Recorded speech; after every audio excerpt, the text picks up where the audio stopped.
નમસ્કાર. ગુજરાત રાજ્યમાં કોન્ટ્રાક્ટ અને આઉટસોર્સિંગ તેમજ કરાર આધારિત કામ કરતા કર્મચારી મિત્રો, ભાઈઓ તથા બહેનો, સ્વાગત છે આપ સૌનું આપણી આ યુટ્યુબ ચેનલ ભાવેશ મકવાણા ન્યૂઝમાં.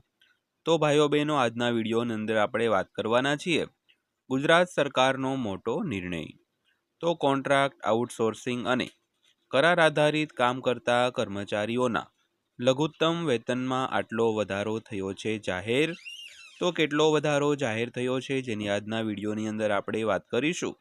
તો ઓફિશિયલ પરિપત્ર થયો છે જાહેર અને 1 એપ્રિલથી લાગુ થવાનો છે.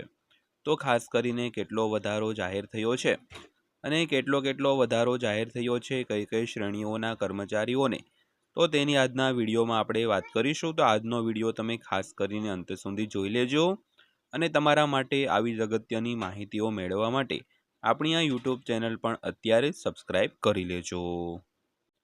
તો વાત કરીએ, ગુજરાત સરકારે 1 એપ્રિલ 2026થી 30 સપ્ટેમ્બર 2026ના સમયગાળા માટે લઘુત્તમ વેતનના સુધારેલા મોંઘવારી ભથ્થા એટલે કે ડીએ ઘટકને સૂચિત કર્યો છે. તો આ સુધારો ગ્રાહક ભાવ સૂચકાંક પર આધારિત છે અને તમામ સુનિશ્ચિત રોજગારોને લાગુ પડે છે. તો સૂચના મુજબ સુધારેલો ડીએ પ્રતિ દિવસ ₹60.50 છે અને કુલ વેતન નક્કી કરવા માટે તેમને મૂળ વેતનમાં ઉમેરવું આવશ્યક છે મિત્રો. તો ખાસ કરીને જે દરેક કર્મચારીઓને એટલે કે આઉટસોર્સિંગ, કોન્ટ્રાક્ટ અથવા કરાર આધારિત કામ કરતા હોય તેમને પહેલાં વાત કરીએ તો 48.50 જેવું જે ડિયરનેસ એલાઉન્સ એટલે કે મોંઘવારી ભથ્થું મળતું હતું તેમાં હવે ₹12નો વધારો કરીને 60.50 છે તે કરવામાં આવ્યું છે.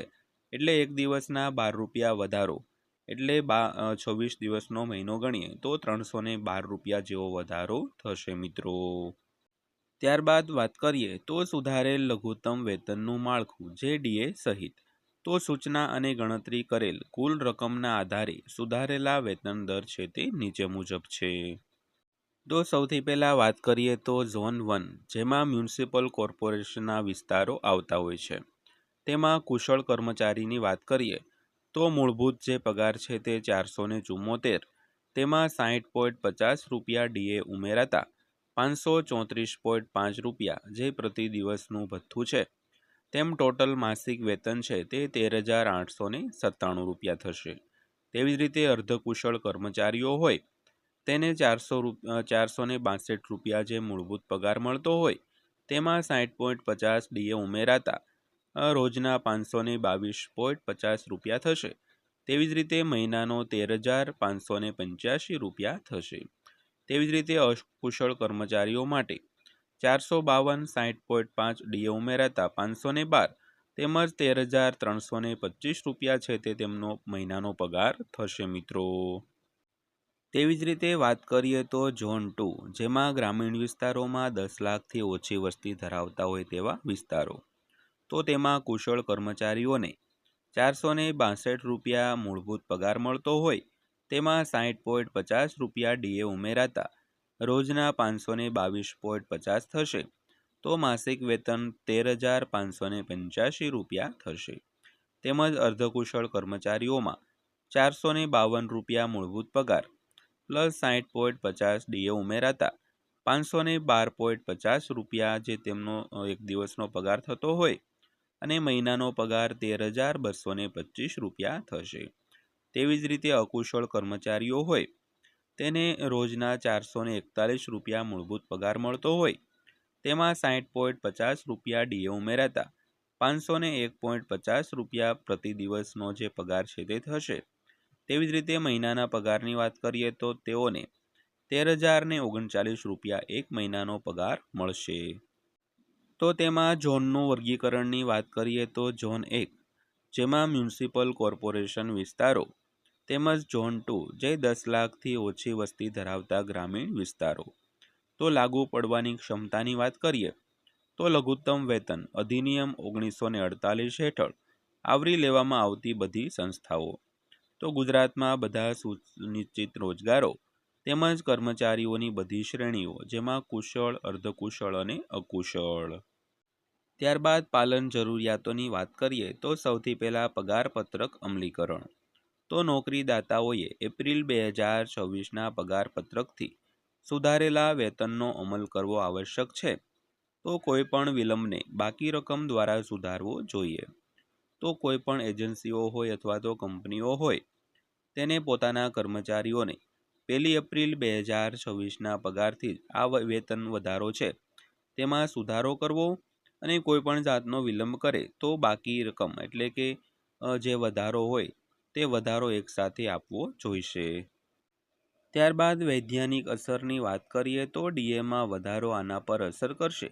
તો સૌથી પહેલાં પ્રોવિડન્ટ ફંડનું યોગદાન, ત્યારબાદ ઈએસઆઈસી યોગદાન જ્યાં લાગુ પડતું હોય તો, તેમજ બોનસ પાત્રતા અને ગણતરીઓ, તેમજ ગ્રેચ્યુઇટીની જવાબદારી. ત્યારબાદ કરાર શ્રમ પાલનની વાત કરીએ તો કોન્ટ્રાક્ટરોએ તે મુજબ વેતનમાં સુધારો કરવો જ જોઈએ. તો મુખ્ય નોકરીદાતા પાલન માટે જવાબદાર રહે છે, તેમજ વેતન રજિસ્ટરમાં સુધારેલા દરો દર્શાવવા આવશ્યક છે. ત્યારબાદ વાત કરીએ તો દસ્તાવેજીકરણની, તો નોકરીદાતાઓએ નીચેની બાબતોની ખાતરી કરવી જોઈએ. તો અપડેટેડ વેતન રજિસ્ટર, સુધારેલા પગાર માળખા, કર્મચારીઓનું યોગ્ય વર્ગીકરણ અને નિરીક્ષણ માટે સહાયક દસ્તાવેજો. ત્યારબાદ આની કાનૂની સ્થિતિની વાત કરીએ તો આ સુધારો લઘુત્તમ વેતન અધિનિયમ 1948 હેઠળ જારી કરવામાં આવ્યો છે અને કાયદેસર રીતે બંધનકર્તા છે. તો પાલન ન કરવાથી નીચેના પરિણામો આવી શકે છે. તો ટૂંકા વેતનવાળા વેતનની વસૂલાત, તેમજ દંડ અને કાર્યવાહી, તેમજ પ્રતિકૂળ નિરીક્ષણ ટિપ્પણીઓ. ત્યારબાદ અંતમાં જોઈએ તો એપ્રિલથી સપ્ટેમ્બર 2026 સુધી અમલમાં આવનાર ગુજરાત ડીએ રિવિઝન માટે નોકરીદાતાઓ તરફથી તાત્કાલિક ધ્યાન આપવાની જરૂર છે. તો સંપૂર્ણ પાલન સુનિશ્ચિત કરવા અને નિયમનકારી સંપર્ક ટાળવા માટે યોગ્ય અમલીકરણ, વૈધાનિક ગોઠવણી અને દસ્તાવેજીકરણ આવશ્યક છે. તો નોકરીદાતાઓને સલાહ આપવામાં આવે છે કે તેઓ તેમના વેતન માળખાની સમીક્ષા કરે અને ખાતરી કરે કે કોન્ટ્રાક્ટ લેબર સહિત તમામ કર્મચારીઓને સુધારેલા લઘુત્તમ વેતન મુજબ ચૂકવણી કરવામાં આવે. તો આ હતી આજની માહિતી પસંદ આવી હોય, વિડીયો સારો લાગ્યો હોય તો વિડીયોને એક લાઈક કરી દેજો મિત્રો.